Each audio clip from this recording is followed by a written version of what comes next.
Welcome to Unaccountable, the world's okayest accounting game show and podcast for product news, updates, and more. I'm your cool cat of a host, Tyler Otto, and I'm joined by the dirty dog himself, Jeremy Van Grohl. Hello, sir. Hello, how are you? I'm good. And you know who else we got stalking us in the background right now? Ooh, I do. I'm excited. Ben Stein from Keeper, our first ever repeat guest. We did not scare him off the first time.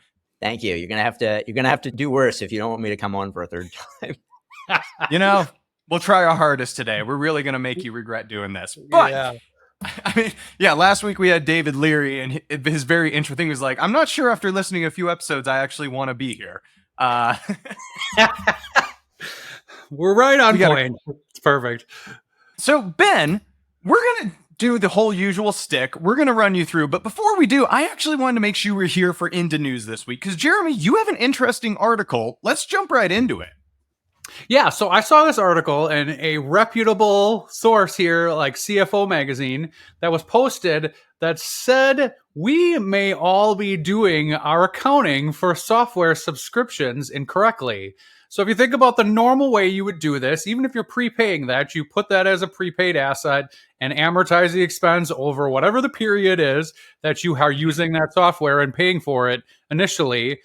But this author is making the argument now that if you have a significant software asset, that is some kind of vendor-provided financing that requires a liability set up for as well. And I read this and I was like, oh man, I got to talk to people smarter than me because this seems all sorts of wonky. Well, and dare I back it up? Because at first he says, you know, a long time ago, we would all send off in the mail for our CD-ROM. We would get our minutes in America Online through the mail, right? At the same time, we were getting our software subscriptions. And you would essentially treat it as an asset you would depreciate over time. And now he's saying for these modern licenses where maybe we have a year-long commitment, but we're paying monthly or even expensing it, it should still be an asset. And there should also be a corresponding liability. And like we should depreciate it over time, not actually expense it as a software cost. And Ben, being the software man, I'm curious how you look at this because we're talking about people like you, our software providers. Yeah, I mean, I suppose it's like there's some technical validity to the argument, but it seems so unnecessary. Like in that, the reason we have GAAP is to just like have standards that everyone adheres to. The standards exist so that like when you read a P&L, you like know it's in the P&L, what's not in the P&L. Or like if you look at a balance sheet, you know like what's going to be assets, what's like, are there like huge off balance sheet liabilities? Like, and eventually you want those brought back in. Like lease capitalization, we can like talk about sort of he's like basically making the argument that like the same way we had to start capitalizing leases, we have to start capitalizing software. Yes, I'm right there with you. This just seems needless. All this would do is move my software expenses to depreciation expenses, which I'm going to understand the P&L even less of a company by muddling it with all my other depreciable expenses. I think my absolute favorite line in this whole article is he talks about how this means that non-GAAP EBITDA is understated, as if like EBITDA's like all these add backs. Like everyone's like EBITDA's like bullshit metrics. You have like positive EBITDA and you lose money, or the like add back stock-based comp, as if this is like not a real expense because it's not a cash expense.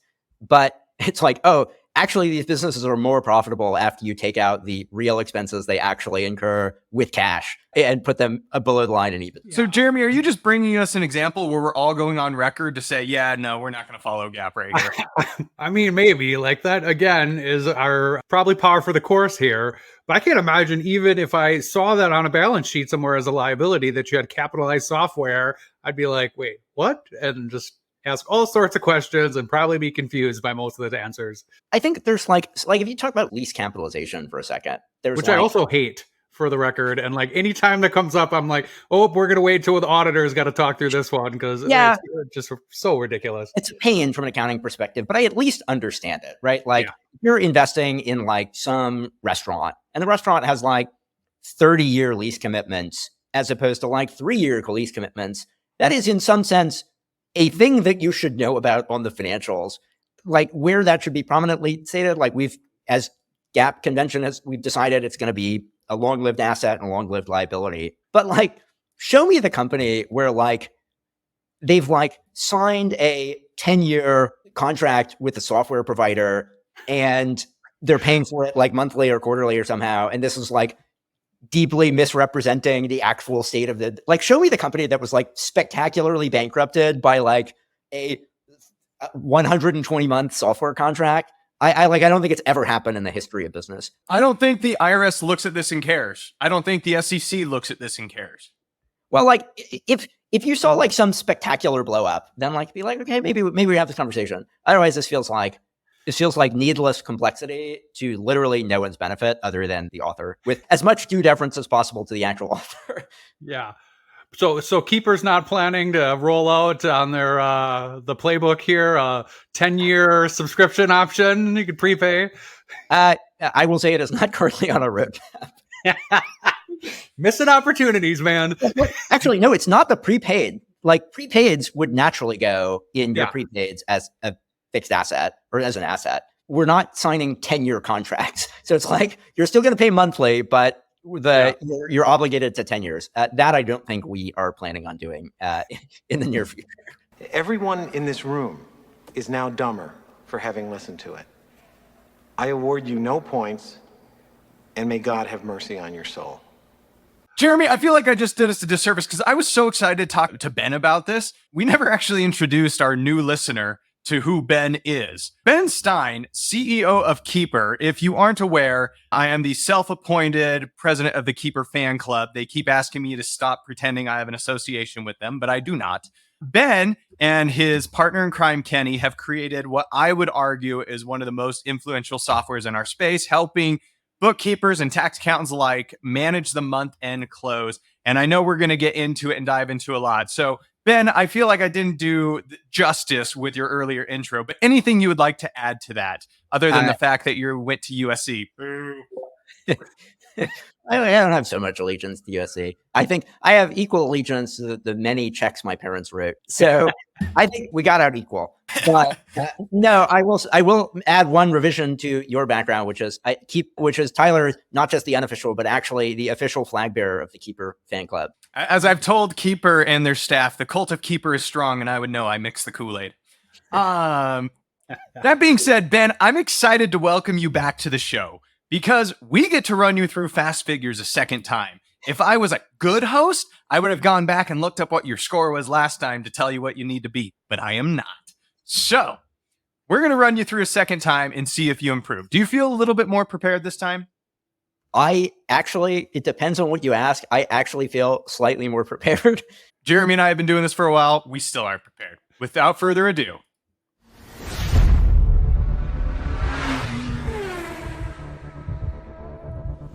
Welcome to Fast Figures.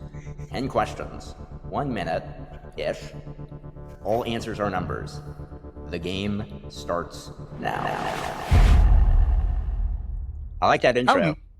How meta is that? You get to welcome yourself to Fast Figures. Yeah, that was that's one of the top things that I think I've experienced in this podcast so far is introducing yourself on Fast Figures. That's awesome. All right, putting a minute on the clock. Here we go. When hiring an employee, what form must an employer fill out to verify that employee's eligibility to work? The I-9. How many laws are there in Isaac Asimov's Laws of Robotics? 3, but I think there was a 0th law added at some point. How many dimes are in a standard roll of dimes? 20? The goal of any traditional clearing account on the balance sheet is to reconcile the account to ultimately what balance? 0. In the late 1990s, comedy show legend Ben Stein offered contestants the chance to win his money with a grand total reward of how many $1,000s? 20,000. When a software can both push and pull data from an outside source database or program, this is often referred to as a how many way sync. 2-way sync. How many points are in a rugby try? This is what I prepared for. There are 5. The Form 1099 NEC is due to the recipient by which date each year? January 31st. As of today, rounding to the nearest 1,000, how many people are in Keeper users' Facebook forum? 4,000. What percentage of the food and drink provided by Keeper for Keeper karaoke is fully tax deductible? 50%. Well done, sir. I mean, I'm not going to spoil the ending, but you seem much calmer, cooler, and even, dare I say, collected. The only reason that is the case is because I was like, oh, Tyler's going to ask guaranteed the try question. And so literally 1 minute before I joined this call, I looked up pointer to try. I was about to like throw something else at you about rugby, but I'm like, no, let's just go for the old question. Like, if he trips up, we are never going to let this down. So well done. Way to come prepared. All right. Let's jump into this. Question first. When hiring an employee, what form must an employer fill out to verify their eligibility to work? You said the I-9, and that is correct. And I bring this up, Ben, because it seems like y'all at Keeper should have been filling out a lot of I-9s the last 2 years. You guys have grown to what, like 30, 40, 50 something people in the last 3 years? As of today, we are 40. Wow. So, Jeremy, let's take him back in time. And go back to 2021 when you and I first met Ben and Kenny sitting in a corner table at BKX with no branding and the world's tiniest stickers to show off their brand. Ben, talk me through what that experience is like of building a software empire as you guys have added 38 employees over the last 3 years. Yeah, I don't know that I could say we're an empire just yet. And I will say the more things change, the more we strive to keep the important things the same. So I literally just before this call, I was talking to a customer about how we want to make the product better. And I think that is a core foundational responsibility of my job that should never go away. But I think the biggest change is like learning to at this point, we have, I don't like saying this, but I manage a manager who manages a manager who manages ICs. So I manage managers of managers. And that's like a lot of hierarchy. And it's a weird change to like, that's been the biggest shift is like going from talking and knowing everyone closely within the company to there are people that a month, 2 months will go by before I have any kind of conversation with them. That's got to be weird. I mean, yeah, I'm on a much lower scale. I just hired employee number 16 and I am still tripping out because I am managing managers. I'm not to your level, but it almost reminds me of like the Dr. Seuss book of the places you go where they talk about the hotshotcher bee watcher who wasn't watching hard enough. So they hired another hotshotcher to watch the bee watcher to watch the watcher. And you just get a line of hotshotcher bee watchers.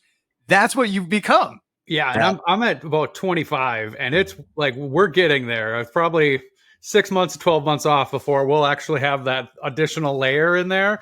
But it just, yeah, it is a trip. And like now, like you're getting the bigger company things like, hey, we need all these policies that we didn't have before. That like kills me inside creating these, knowing like this is the whole reason I got out of the corporate world was for all of this hierarchy and things. But now you're at the point you really got to cover your ass. Yeah, that I will say on that point about policies. So we have them, we need them. Like it's an important part. I think it is worth, I think this is, I'm like stealing from Sam Altman, who's like tweeted this at some point, but I internalized. It's like worth fighting as much bureaucracy as possible for as long as possible. It's like the whole thing startups are good at, the whole thing small businesses are good at is like moving fast and being reactive to customers. And anything that gets in the way of that will lead you further astray. So we do try to be as minimally bureaucratic as possible. I love it. Well, you guys are still keeping the culture from what we can see, hence why we all still love you. Question 2, how many laws are there in Isaac Asimov's laws of robotics? You said 3, plus threw in some bonus point knowledge that we don't have the budget here to verify extra facts. But I bring this up. Well, I mean, actually, let's give you a bonus point. Can you name the 3 laws? Okay, so the first is robots should do no harm or do no harm to humans. The second is they should... I know there's one where it's like they should not do harm to themselves, except where it conflicts with the prior laws. And then what would the third law be? You hit 1 and 3. You're missing number 2. Yeah. I don't know. I don't know. What's the second law? It's the second law was, so the first law, you're right, can't harm a human. Second law is they must follow all human orders unless it conflicts with the first law. And then the third is they must protect themselves as long as it doesn't conflict with the first 2 laws. But I bring this up not to send us into sci-fi world, but AI, right? Like Skynet's around the corner. We're building all these tools. Every single software is touting they have AI. And 2-part question. A, I'm curious what role you see that being in Keeper, but also how do you feel about it just in the industry in general, as it seems to just be a buzzword companies throw into everything? And you could throw that reverse order if you want to address the industry before you talk about Keeper. Yeah. So Yeah, I mean, I think they're deeply interrelated questions. The first is obviously there's like a bunch of hype. It's like AI can write emails for you, and therefore like every place you can write emails now has like AI. But like, I don't know. My experience has been I just like can't write emails the way I would write emails to the point where I save any time. Like, definitely it can help with a draft. If you're like, I need to deliver some very bad news, like you can like give the bullets and you're like, ChatGPT, give me this in like calming language and it will do a good job as a first draft. But that's like, you wouldn't embed that into the product. You would just like use ChatGPT for that. So there is definitely a lot of like needless hype. I like ultimately right now there's a lot of hype and people are like, we just need AI to be more efficient, especially if you're like selling to big companies and they're like, they have AI mandates. It's like the whole thing is like very turned in on itself. That will shake out at some point and it will all bedrock back into what value are you delivering to your customers. So, and that's always how we've thought about it. Like we don't like to waste our engineers' time. And so like building unsustainable, like not value adding hype products is like, just, I don't know. It's like, doesn't seem like a good use of our time. And so we are actually working on some really interesting AI tech internally that we hope should be available in the next, like, honestly, 1 to 2 months. It's focused more on like continuing the theme of what Keeper does, which is streamline the month-end close, take manual, painful tasks and automate them. And it's things like drag and drop a like spreadsheet or drag and drop a screenshot you took of a report from another system and then like create the manual journal entry out of it. So like my month-end close, 30 to 40 minutes of my close is like open up a spreadsheet from, let's say, Stripe, and then like put it on one screen and then like copy and paste data for 20 minutes. It's like awful. We're working on basically using AI to upload the spreadsheet, and then it will like automatically transform that into a postable journal entry. So that's like, we can very easily see how that can save lots of customers lots of time and also improve accuracy and also save you from like the worst kinds of work that you dread. So like, even if this only takes 5 minutes, you're like, I will do everything else. I'll like clean my room. I'll do the laundry before I like come back and do this 5-minute task. So that's more about how we think about deploying AI. And I'm right there with you. Yeah, I only use it to polish up emails. Usually it's the ones when I'm about to scream and fire a client and I write it with 19 explicatives and I say, write this as if I wasn't a giant toddler. Great. Next question. How many dimes are in a roll of dimes? You said 20. The correct answer, 50. It's $5 worth of dimes. Who'd have thunk? After I gave 20, I was like, this can't be right. But my second guess would have been 40, so it still would have been wrong. So I feel less bad. No worries. Next question. The goal of traditional clearing accounts on your balance sheet is to ultimately reconcile the account to what balance? You said 0.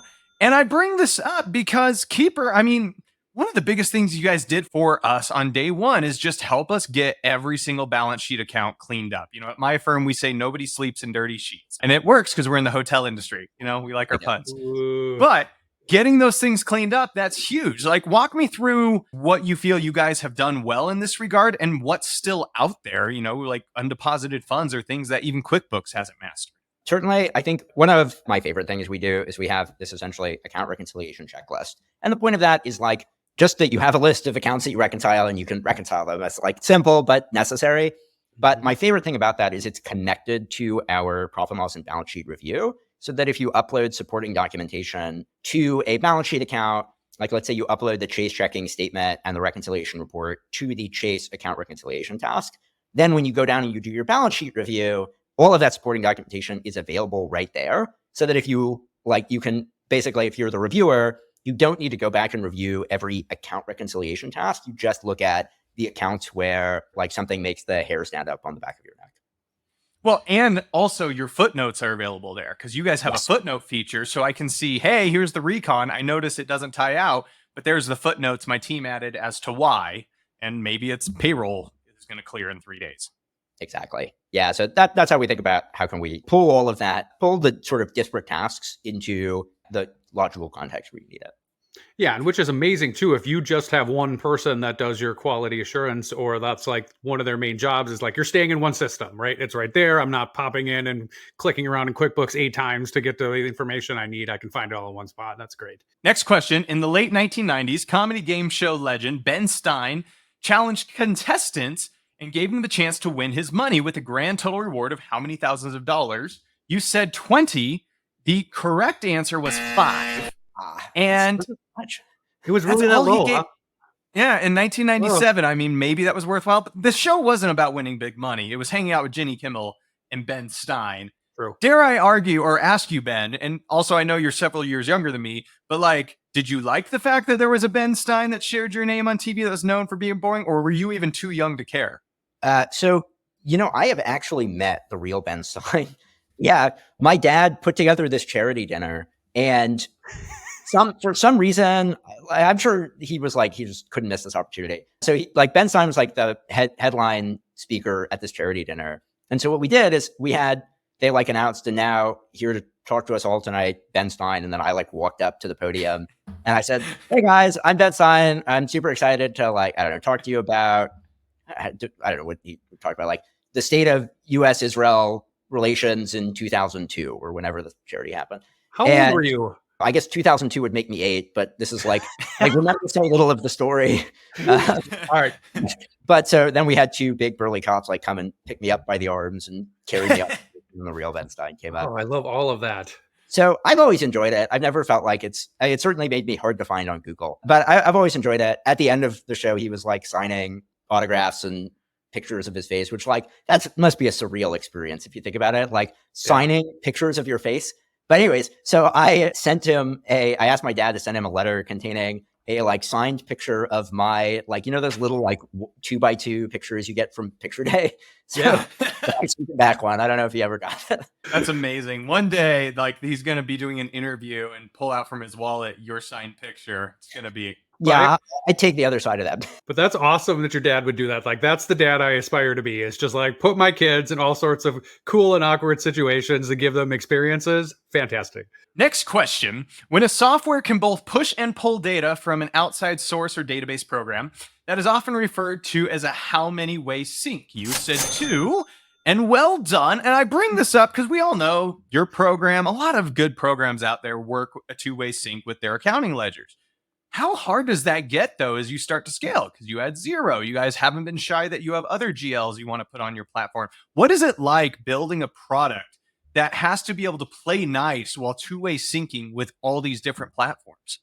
Yeah. So there is no general playbook. Like we did QuickBooks first, and then we added 0. I'm actually very grateful that we did this in this order because there are some things that you can do in the QuickBooks API and not in the 0 API and vice versa. And I think we just ended up building a better product starting with QuickBooks, although now our 0 integration is also very robust.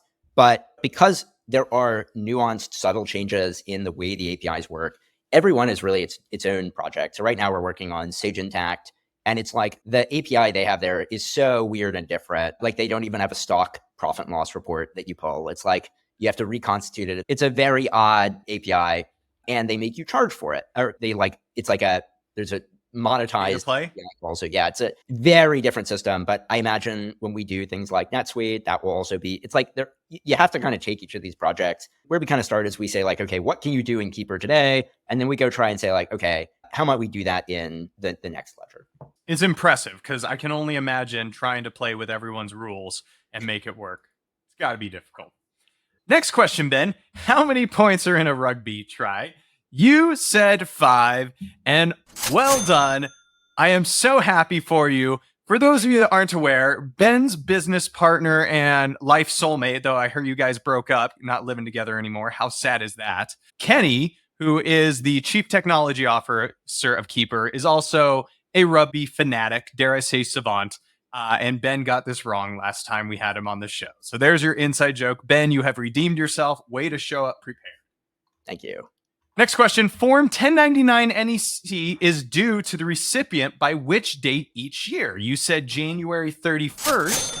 And the reason I bring this one up is because 1099s in Keeper was kind of the miracle drug that brought me and my firm over to Keeper. As I know many other firms, that was the kicker. That was the thing that you all added several years ago to bring us over. I'm curious, since then, has there been any other big updates you have done that you have seen been the biggest shift, the biggest driver of people coming to Keeper by implementing that feature?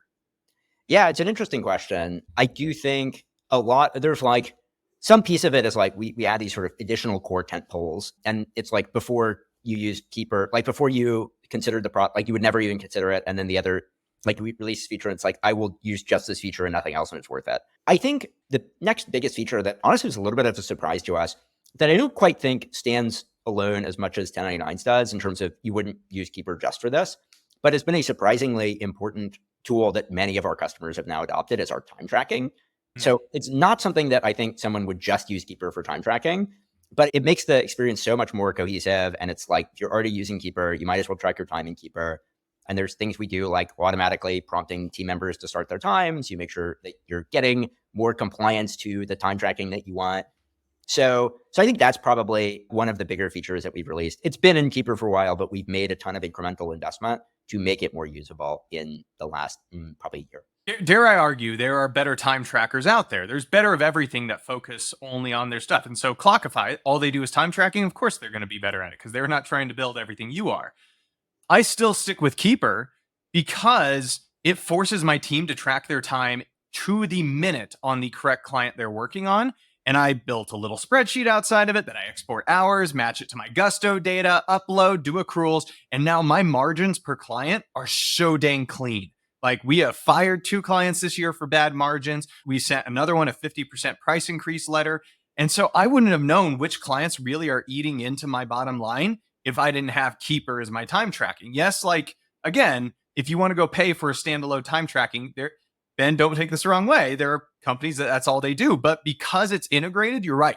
I will never leave it. Jeremy, didn't you look at switching? Yeah, we've looked at it, and I haven't made the jump yet either. We actually are on Clockify, and so I do like, and I honestly say I haven't looked at the time tracking in Keeper for a while, but like the reporting is nice, right? Just to have it out there and to be able to slice it and dice it in so many ways if I'm looking for billable hours or how much each time or person spent on something.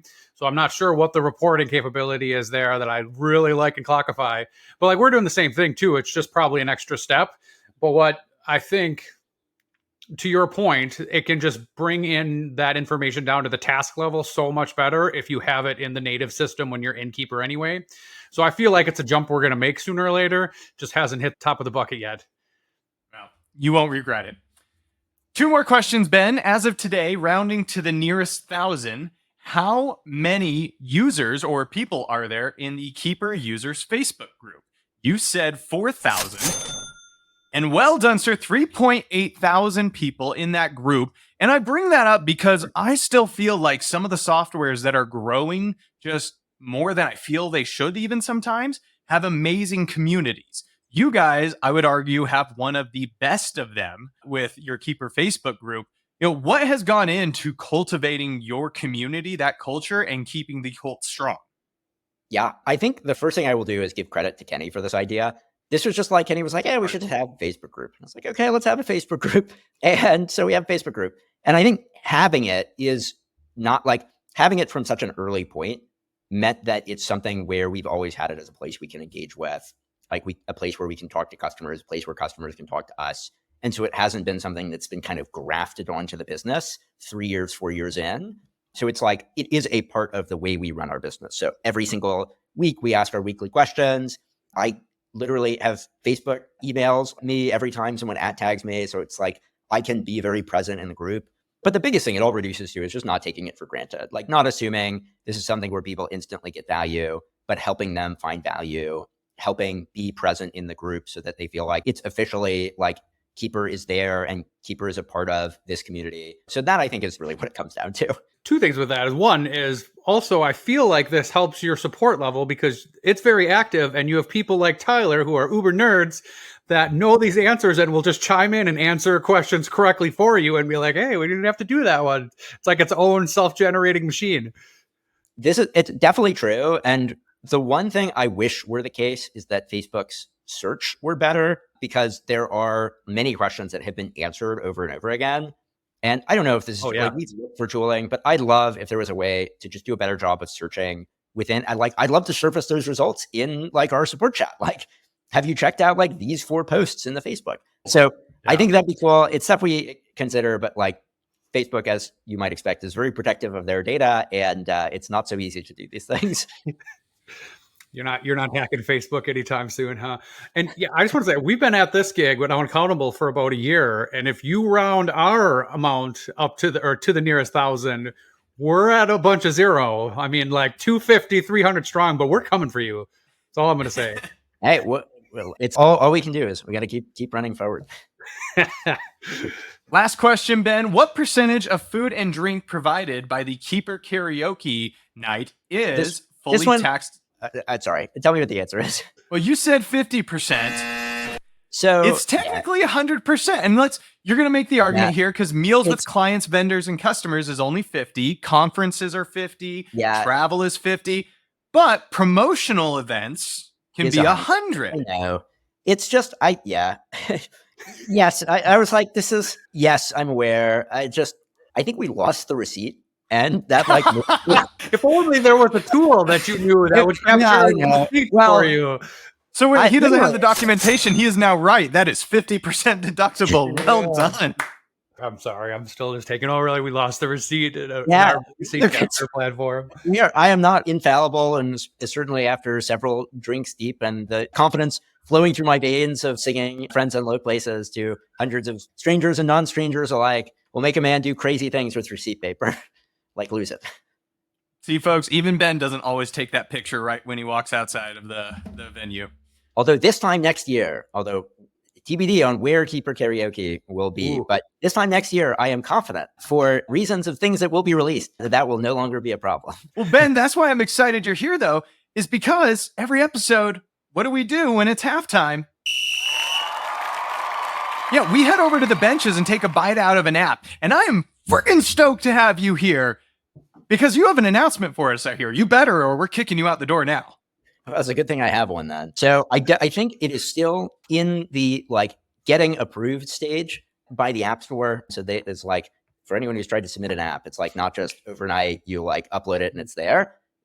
People at Apple actually have to go review these things. But coming very, very soon, the Keeper Client Portal mobile app will be live in living color, available for all your clients. And it can do everything that the web and mobile versions of the Client Portal can do, including, we'll see if I can tap this the right way, take a picture of a receipt so that you don't lose that on the way to the hotel after you sponsor a karaoke dinner. So Ben, just for our listeners and also Jeremy, because he's bad with dates, this is going to drop this episode on August 15th. Is this probably live in the App Store right now? God willing, yes, unless something has gone wrong with the approvals process. All right. And in both Apple and Android? Yes. Fan-friggin-tastic. I mean, you guys are rounding yourselves out. Now all you got to do is make mixed coffee drinks, and you are the perfect all-in-one solution to run my firm. Barista Ben. I'm super excited about this product, and y'all rolling out. Obviously, this is a labor of love. I know this is something you guys have been working on for months and months and months. Around the same time you rolled out receipt capture. What are you most excited about that is included in this version for our clients? Yeah, great question, Tyler. And so I think if we take a step back, there's sort of the way we ship product traditionally in Keeper, which is very iterative and incremental. We'll ship an alpha and then a private beta and then a public beta and then a launch. And then we'll continue to improve the product even after we release a new feature. And we very much didn't do that with the portal. So the portal today is the portal. It is the same thing you would see if you went to the web version of the portal on your phone. It's the same version as what you'd see. You can do all the same things as what you can do on web on your laptop. And the reason we did that is because it's harder for us to educate clients than it is to educate our accountants. So we have a direct relationship with you two, with all of our other thousands of customers, and we can send you an email and say this is the new thing, and here's the change log, and here's documentation. And you can hop on a call with us and we'll train you on how to use new software. We don't quite have that same luxury with your clients for good reason. The portal is white labeled. So again, the point is not to re-intermediate ourselves, but we understand basically you don't want to have to continuously retrain your clients. And so that's why the portal really is a single, fully fledged functional product so that you can just send your clients the link. They can download it on iOS or on Android, and it just works. Brilliant. What was the biggest annoyance trying to replicate it on there? I could just see something oh, this can't work. Why is it? Yeah. There were things I assumed were there were design principles that are slightly different in mobile web versus an actual native app that are like some piece of it's like look and feel. Like there are, it's like the nuances are almost too small to describe. It's like clicking this button should like opens a modal on a web app or on the web view versus like modals don't exist on iOS. So it's like instead you like open a new page. And these are like these small things we had to have like so much of the discussion was like making sure we actually nailed those small interaction mechanisms. But that was the most surprising thing is just Sieg knows it all.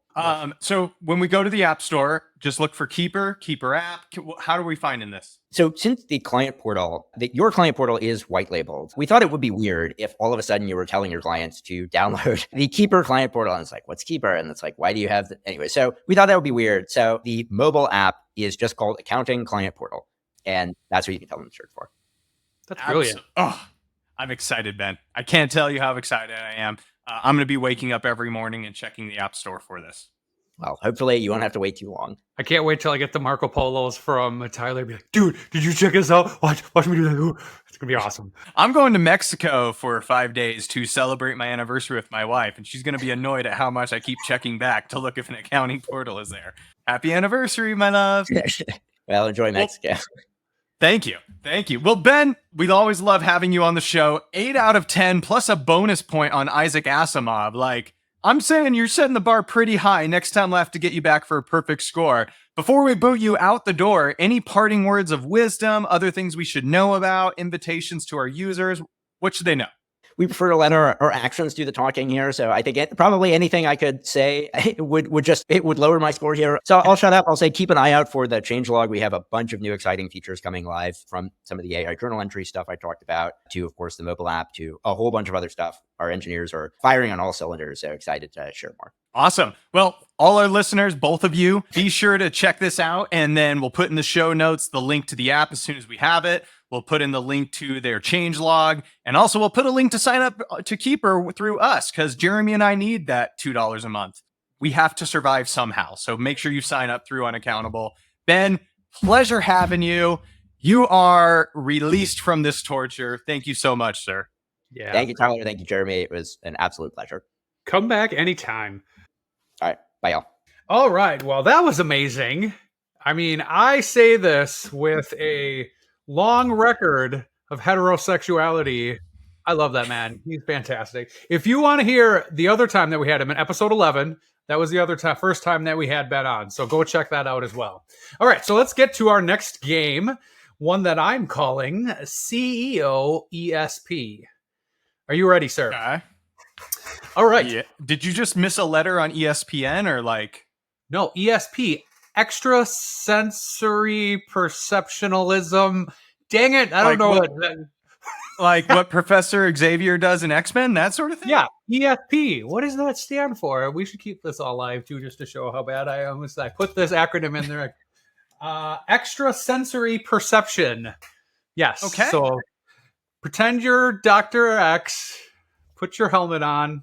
No. All right. So let's see. So the Fortune magazine and Deloitte just put out their summer survey of over 80 CEOs, and it talked about a whole bunch of things. So I'm going to ask you questions around the answers that these CEO gave. We're going to break it down a little bit after that as well. And so you don't whine, all of them are multiple choice. Oh, even better. So now I'm going to feel worse when I get shut out. Bring it on, baby. All right, let's do it. So what percent of the CEOs that were interviewed are optimistic about their company's performance over the next 12 months? 63%, 69%, or 73%? 73%. That is correct. So almost 3/4 of them very optimistic. I also feel like overall, like we had a couple of shady market days over the last week, but the market's been pretty good. Results have been pretty good. So I'm not surprised by that. I went into my HSA on Monday after the market tanked, and I just put like all our extra HSA funds because I'm like, every dip in the past just comes back. I'm really hoping I didn't just blow our entire HSA. Ooh, that was a good call, though. I think, yeah, clearly, and it's already rebounded some. So, all right. But then, number 2, what was the top concern for the CEOs? Was it A, inflation, B, geopolitical instability, or C, market instability? D, pirates. No. I'm going to go with inflation. It was not. Inflation was second. It was actually geopolitical instability. I could see that. Yeah, if you're a multinational firm, there's a lot of things happening right now with like the whole July 4th election in the UK and like Yep. France craziness and all. Yeah, so there's a lot of stuff. So I could see that one. Let's jump to the next one. So, how many CEOs are confident that they can weather this geopolitical instability? 10. 1/3, 1/2, or 2/3? I like my answer better. I'm gonna. It was 1/2. It was 1/3, 1/2, 2/3. 2/3, yeah. I'm gonna go 2/3. It was actually 1/2. Interesting. So, like, biggest concern, but half of them feel confident that they can weather it. So, I felt like that was an interesting dichotomy between those two. It's an interesting amount of CEOs that openly say, "I don't think I can get the job done." Right, which is what you want, confidence there, right?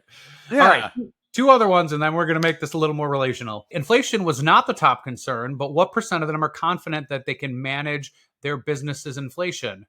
43%, 55%, or 62%? I'm gonna keep going optimistic. I'm not gonna go under 50.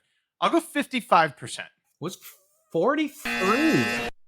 Really? Yeah. So this is what was weird to me is you're more worried about geopolitical instability, but you are more confident that you can handle that, less worried about inflation, but less confident you can handle the inflation or work through it. That to me was a little Interesting. bit odd. You think those would be reversed. Yeah. All right, number 5. What percent of CEOs say they have implemented generative AI, our favorite term, into their firms to drive innovation? 43%, 55%, or 62%? So the question is, who say they've implemented it versus that constant question of who's tried it, and everyone raised their used it? hand because they used GPT-1. I'm just gonna keep batting 55%. Strangely enough, same answer as the last one. 43% say they've implemented generative AI. So I feel like, we are dealing in our industries with smaller businesses than a lot of these CEOs would be involved with, right? So I'm trying to think now, if we were to do a survey of small business CEOs, I think maybe you have a couple hotel conglomerates that maybe you support too, but our average person and ourselves dealing with nonprofits, relatively smaller organizations, what do you think the biggest challenges that small businesses would say they are facing right now? And because I do just the bare minimum of research, I did find at least one article of somebody's opinion on these. Whose opinion? That's gonna, Oh, if it's Cat Wranglers forumweekly.com, that's gonna affect my answer versus like CFO magazine. a contributor to the U.S. Chamber of Commerce. So I didn't find the most obscure one. So it's somewhat credible here. I mean, right now, depending on the industry that this person's focusing on, but hotel space, it's labor. That's always the biggest question. It's finding the workers, competent and skilled laborers. I mean, that's also the question in the accounting industry. Oh, absolutely. And that was one of the 5 is hiring and retention. Absolutely.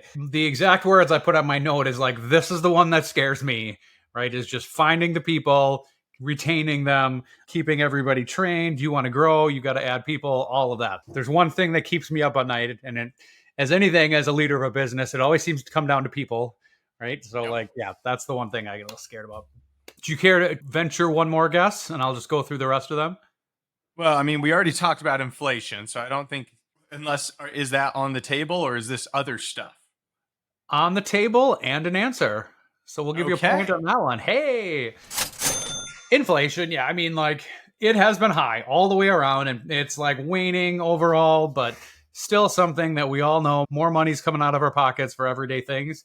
So yeah, not surprising to see that one on there either. What else we got? I mean, I would love to venture a guess that IT security or fraud or something is out there, like increased threat from bad actors. But that kind of sounds like pirates. So maybe my first answer was right. That was a preemptive. Okay, no, that wasn't on the list. I think it should be, honestly, when it comes down to it. But no, well, two of the other ones, which I think are very related, are access to credit and interest rates. So I can see that for funding, but I also feel like there are certain industries like automobile industries where you're always financing until you get it out the door and whatnot. But I feel like most businesses, if you are going to succeed over the long term, need to eventually leverage your own cash flow and depend on that versus borrowing lines of credit or whatever. But I don't know. What are your thoughts on that one? That's why I was a little surprised that those two were on there. I mean, interest rates I can see. I mean, really, this all comes down to what industries are we looking at? I mean, you and nonprofits, I don't think they're as much concerned about it. But like if we got people doing heavy real estate plays, like of course Sure. it's a big deal. If you are in manufacturing, that's a big deal, especially if financing. I've got one client that helps build hotels or furnish them, and they'll get $600,000 contracts to furnish several hotels at a time. And the financing is a huge piece of it, trying to find the hard money. So again, it all goes back to what industry. Our average listener, I'd say, is doing the small HVAC company that probably doesn't care as much about this. Wait, buying the trucks that they need, something maybe? I don't know. Yeah. Okay. Anyway, have you seen our trade clients? They don't look at what the interest rate is. They just say, "Hey, I got a check for 100,000. I'm gonna go buy me a new truck," even though they still owe 120 grand to their suppliers. They don't do. They pay cash when they shouldn't have. It's the end of the year and I've made a profit. I don't want to pay taxes on this. Looks like that van needs to get upgraded. Yeah, I'm gonna spend 60,000 to save 15,000 in taxes. Yes. Yeah. Get your tax planning from Specialty Accounting. All right. So last one was supply chain disruption. So I could see that as well, especially if you are dependent on some sort of inputs to put out a product. Trying to get that now. It seems like we've gotten better since the whole pandemic time, but still seems to be a struggle. Even if you're like buying non-Amazon things or something that may be coming overseas, you're always a little like, is that really going to come? Or like always getting delays of some sort there. So not a surprise. Well done, sir. Thank you. At least I didn't get shut out. Jeremy, we have time for one last game today, and I'm calling this game Get a Job. Yeah, you and I both, and many of our friends have these freeloaders just walking around our houses, eating our food, sleeping in our beds. Yeah, I'm talking about our kids. And it's about time they get a job. So today we're talking about one of our favorite topics, which I know you love, is tax planning. I'm sorry, Jeremy, but you know what? You agreed to go on this journey of unaccountable with me. So we're going to talk today about best practices to employ your kids to help save on taxes. So either you're going to hate me or learn something, or dare I say both. I could almost guarantee both. And this is one where I am really actually interested because my oldest is now a teenager and getting to be the age, and I want to know how to set him up for financial success and give me some of that free taxable expenses in my business. So I'm all for this one. So let's hit it. All right. So let's start with a few disclaimers. So first, Okay.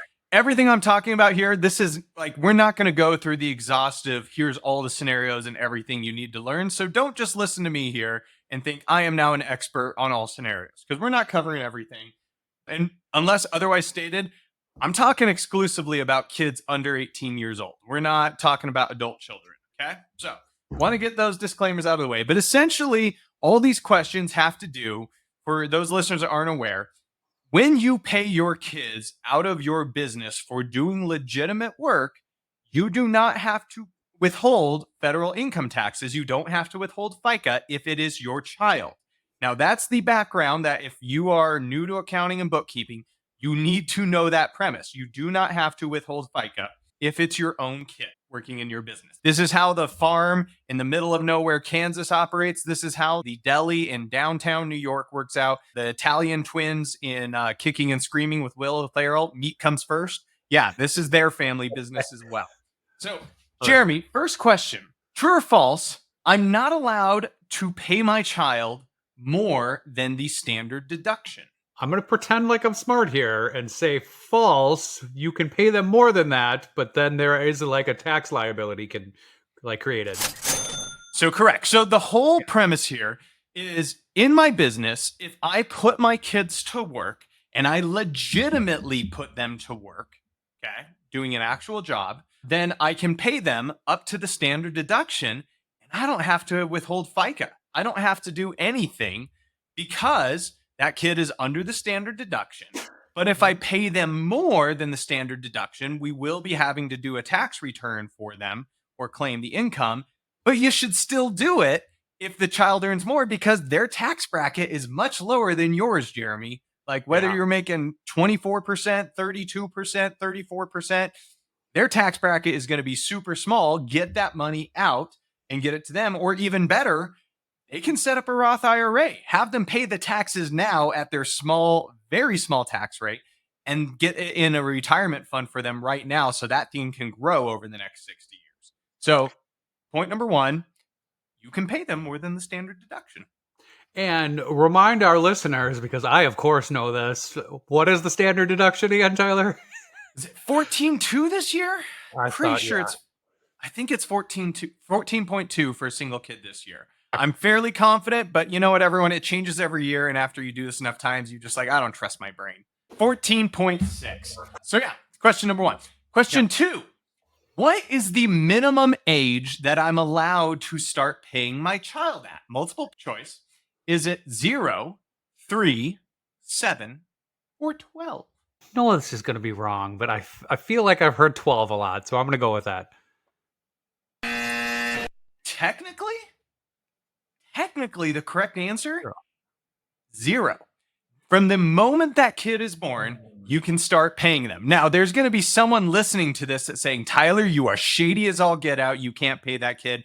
And I fully agree, because when you get audited, an IRS auditor is going to ask for proof of what work they did. You need to track hours, show what rate you paid them, right? My kid, he scans documents. I got one of those scanners here that he can just push a button and automatically scans to the cloud. He doesn't have to do any programming. I've set it all up. He scans all our documents and then he shreds them all. And I pay him 15 to 20 bucks an hour because that's what I could find in the open market. If I paid him 600 bucks an hour, I would get audited and in a lot of trouble because that's not market rates for that job. Now, when it comes to a newborn, you can't really pay them to do administrative work. But let's say you sell baby clothing lines. Let's say you do shooting of commercials. You can pay modeling fees if it's legit. And this is highly scrutinized because so many people try to say like, well, I took a picture of my kid in a branded polo and I'm going to use it for marketing. And like, you're going to get in trouble. But it is legitimate if you can work it out at a legit expense showing what you would pay to hire any other child actor or baby. You could actually pay your kids for these services as early as the day they're born. You jumped the gun and you were ready, because I was going to use that exact example as like, if I do an ad and put my kid in it as an actor, feel like that would make sense. So yeah, that's pretty cool. Well, and was it necessary to use your kid? This is what the IRS auditor is going to ask. So if you have a new line of baby food, I'd say go for it. We work with a nonprofit that works with youth from 0 to 5 years old. I'm finding an angle here. Sure, you can figure it out. All right. Question 3, Jeremy. Which of the following is true? A, I don't even have to transfer the money to my kid's bank account when I pay them. I can just do it on paper. B, I can spend all that money on my child's expenses that I'm already spending it on, what I pay it to them. Or C, I don't have to transfer the money to a bank account in my kids' names. It can go to another one of my businesses instead. Oh, A and C are really close, and I liked A a lot. So I'm going to still go with A. The correct answer is B. You can spend all the money you pay your kids on child expenses already. Jeremy, if you're already paying for your kids, I don't know, let's say soccer, gymnastics, choir camps, put it into a bank account in their name. I have one that me and my kid I'm co-signer on. I'm whatever. Like it's technically in my name, but it has him on it. Put all the money in there. And then when soccer comes up, what bank account do you pay out of? You pay for soccer out of that. When you buy them back to school clothes, you pay it out of that. Now, you could also do money on the side for allowance or just because you love your kids. So if they do, whatever, you can give them chore money, but out of the business, you pay for all those kid expenses right now automatically, or you go the Roth around. Like you do whatever you want. But the key is if you're giving your kids money, do it through your business, make them work a little and save, your tax rate, 20, 30% on every single $100 you give them, that's an extra 20, $30 back. Yeah, that's pretty awesome. And you're thinking of ways, I know you said that you're engaging your child labor and scanning things. I remember before, like super early when it was just the solopreneur yet, and I screwed something up or clients had terrible books and there was like 300 transactions that I had to delete. I'm like, hey, buddy, come here. Can you do and click this? Click, delete, do that, please, for the next this. Yeah.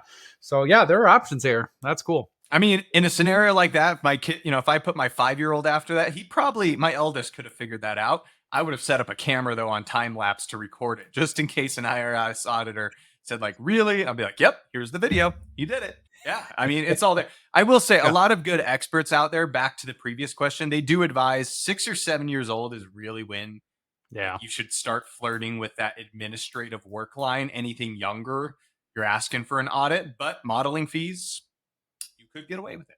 Yeah. A few more questions for you, Jeremy. Okay. Which of the following entities does not allow me to pay my kid directly without tax consequences? So I cannot pay them out of my business when it's a sole proprietorship, a partnership, an S corporation, or a Schedule E rental LLC. I feel like the first three have very similar taxation, so I'm going to go with D. It is the S corporation, which is a pain in the butt to all of us, because so many of us, to avoid self-employment taxes on our reasonable salary, we go the S corp route, right? But the problem is, in an S corp, you can't pay your kids. Now, this gets into a fun scenario where you, Jeremy Van Grohl, here's what you would do. Okay. You, not even you, your wife would set up a family management company. This is the best scenario. So have Katie set up the family management company. It's an LLC over here to the side. And you can hire that family management company to do scanning services or whatever else. Well, because your son is a child of the owner, Katie, you can pay her company, the LLC, $5,000 for that services. She zeroes out the income, $5,000 to your kid for the year. So there's no net income, no self-employment tax to her because the net profit is zero. And that $5,000 to your kid now goes tax-free. So why, given that S corps, and we are an S corp too, so this is the shady thing that I would have to do. And I love that you said have my wife set up a separate business for this, because I try to get her to download an app, and that's hard enough. But like, why is the difference from the S corp? Because of the limited ownership, or so it also has to do because it's a corporation, but still a pass-through entity, and there is no child of an S corp. It's because it's not running the sole proprietorship, the partnership. If you take the K1, that's on your Schedule C, that's your personal returns, and it works out. But the S corp, it is not just your personal; it still reports as I don't know. There's a whole lot of technicality that goes into it, but you are not allowed to directly pay your kids without withholding FICA. And one thing I'm not even gonna ask you a question about, Jeremy. There's a lot of gurus out there that say you don't have to issue your kid a W-2 at the end of the year. The letter of the law is actually from that family management company or your own LLC. If you're a sole proprietorship, you should issue them a W-2. That's the letter of the law. You issue a W-2 that shows the wages, but no FICA withheld because none of it was subject to it. And it's just zeros. So you just do the simplest of W-2. Now, a lot of gurus will say, don't do it, because what IRS auditor is going to care? They're going to come in, they've seen audits where the auditor comes in and says, oh, you're paying the kids, cool. And they just look aside, because at the end of the day, the W-2 or not, it's still zero taxes due. So they're not going to find anything. And at the same time, you're going to increase your odds of an audit if you issue a W-2 without FICA withheld, because their IRS computers freak out. So you're increasing your chance of an audit. So they're saying just don't do it, or pay the informational fine if an auditor really wants to be a stickler, but they're not chasing that. Can you set up your child and pay them as a contractor and give them a 1099? You can, but then they have to file a tax return and pay self-employment. Oh, yeah, that's a bad idea. Yep. So the W-2 is the way to go. However, if they're over 18, issue them a W-2 with FICA withheld or the 1099, they're still going to be at a lower bracket than you. So do it. Just know they're going to pay income taxes on it. And if they're stay at home, right, and they're under 26 or something, you could still get the deduction for them, right? Still be a dependent. Yep. Doesn't disqualify them from being a dependent in any of this, even if you have to file their own tax return because they're over the standard deduction. I want no part of this. When my kids are 18, gone. Two more questions for you, Jeremy. Yeah. True or false, I can pay my niece or nephew without withholding FICA. They're not your dependent. Unless you are a legal guardian of those, I'm going to go with false. You are correct. It is Yeah. false. However, guess what? My Hmm. brother could set up an LLC that I pay to do scanning and shredding services. Oh. I could send him $5,000. He can pay the kid directly $5,000 because it's his kid. Zero net income for the company, and my nephew or niece gets that $5,000 tax free. And if you need help setting up that corporation, contact my wife, Katie. One more Oh, that's question cool. for you. Yeah. Which of the following is true then? I can pay my grandkids up to $10,000 out of my business tax free. Oof. B, through my kids, I can pay my grandkids tax free. Or C, through my cousin, I can pay my dog tax free. I have totally almost lost interest because I know it's not C. I'm going to go with A. So that same logic, through my kids, I can pay my grandkids tax free. I can pay my kids, they can have their own LLC and then pay out to their kids. Okay. The exact same scenario. So this is how wealthy people get money out of their business and to those people they're already supporting and taking care of, tax free. You know, do your research, learn how to do it, but this is valuable stuff to note. Hopefully we didn't lose all our listeners. I feel like too that maybe Kirsten, who's got 1,000 children, has got the right plan for tax strategy going forward. Man, Oh, I'm I sure made she does. bad decisions only having 2.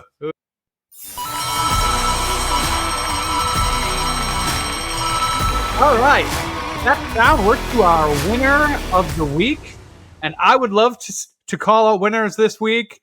Our Olympic athletes. Have you been watching the Olympics? Dude, I love me some indoor track cycling, rugby. Yeah. Man, it's fun.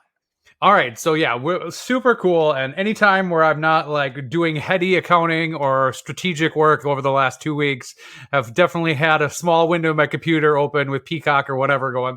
What do you think? A highlight for you so far that you've seen out of the Olympics? Ooh, I mean, I love, as you know, I love road cycling. So I mean, that was just fun to watch. The men's Remco Evenepoel won, but he got a flat tire while he was out in the lead and still pulled it off. That was cool. Some of these comebacks. Women's rugby getting bronze, but it almost looked like they celebrated winning a gold medal. That was fun. Yeah, I mean, that was one of mine. 6 seconds left in that rugby game, and that one, I forgot the lady's name, but just trucks over the Spiff. person and takes off. Oh, Spiff man. Cedric Yeah, from Utah, just down the road. Oh, man, I'm sorry I brought this up now. No, but that was Jeremy, amazing. Can I ask a question? Did you see the bringing accounting into this? Do you know whether or not Olympic athletes are going to get taxed on their winnings from earning medals? Oh, I would assume so. And they make $37,000 or something for gold, right? $37,000 for gold. It was $20,000 for silver and 15 for a bronze. Yeah. Actually, the tax code has come out on this that if their net income for the year is under $1 million, they do not pay taxes. But if you make over $1 million, so if you're some famous athlete like LeBron James or whatnot, and you get a gold, you pay taxes on your Olympics earnings. But if you make under $1 million, you don't. I mean, I feel like that's fair, right? If you're making $1 million as one of the basketball stars, and it's probably just them, maybe Simone Biles with her endorsements and things like that. I feel like that's fair. But yeah, the other highlight to me is, I don't know if you saw women's floor. We have a big gymnastics family, but Suni Lee had to challenge her score, and then they corrected the score, and she ended up getting bronze. And just seeing her joy in her face, then that was awesome too. So yeah, such good sports viewing. Love it. All right. And then moving vastly another direction, going to go with our loser of the week. I don't know if you saw this, but I don't know if you know the nonprofit GLAAD, which is a prominent LGBTQ nonprofit, just got all sorts of flack for having some pretty generous compensation for their president or CEO. Things included $20,000 to remodel her home office. There was a handful of them that went to this Swiss lodge that costs a cool $500,000 a week. And yeah, it was interesting. So the Times had an article on this that, again, questions a lot of it and if they're being forthcoming, and they're definitely against their own policies because their policy itself says, must fly economy, prioritize public transportation and keep costs to a minimum. But then clearly the leader was not leading by example there. This just kills me. Yeah, the amount of fraud we see, and it hurts more when we see it in the nonprofit space, when we see it in the Yeah. accounting space with all our ethics. I don't know if you saw the article I posted today in a couple places, but a tax preparer is getting sentenced for embezzling millions of dollars from his clients and also then avoiding the taxes on his embezzlement. So meaning the IRS is upset they didn't get their cut of the embezzled funds. Right? Can't get away from Uncle Sam. Yeah, and the thing that I struggle with a little bit here is like a CEO of any other company would be getting, like a Fortune 500 company would be getting probably 5-10 times what this lady is getting, and she grew the organization from something like $4 million to 19 over her tenure for her revenues. So like, but it is a nonprofit, really bad optics, and yeah, that's rough. But again, you want good leadership too. You got to pay for it. But yeah, probably not totally cool to be doing cool $500,000 Swiss Alp trips as on nonprofit dime. But Jeremy, this was a long episode, but well yeah. worth it. I am going to go and download the Keeper app. As soon as it's ready, I will be sure to send pictures of me sitting in bed just scrolling through its beauty. But until that happens, Jeremy, have a good weekend, sir, and we'll see you next episode. Sounds good.